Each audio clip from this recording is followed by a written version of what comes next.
என்னங்க பெரிய பணம் வேணுங்கிற அளவுக்கு பார்த்தாச்சு. அரசியலுக்கு வந்துதான் நான் பணம் சம்பாதிக்கணுமா என்ன? அதுக்கு கொஞ்சம் கூட அவசியமே இல்லை. எனக்கு எல்லாத்தையும் எல்லாமும் கொடுத்த உங்களுக்காக உழைக்கிறத தவிர எனக்கு வேற எந்த எண்ணமும் எந்த வேலையும் இல்லை. விஜய், விஜய் அண்ணா, விஜய் தம்பி, விஜய் தம்பி, நம்ம விஜய், நம்ம விஜய்னு என்னடா இந்த விஜய் தனியாளா இருப்பான்னு பார்த்தா எப்ப பாரு மக்கள் கடலோட மக்கள் கடலாவே இருக்கிறானேன்ட்டு இந்த எதிரிகளுக்கெல்லாம் தெரிஞ்சவன நம்மளை பத்தி கண்ணாமண்ணான்னு பேச ஆரம்பிச்சிருக்கிறாங்க. அதாவது நான் மரியாதையா பேசினா கூட அதை தவறா எடுத்துக்கிறாங்கன்னா பாத்துக்கங்களேன்.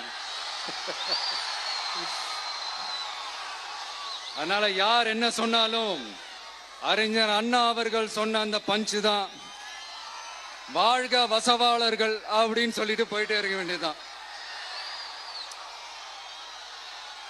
நான் மதுரை மாநாடு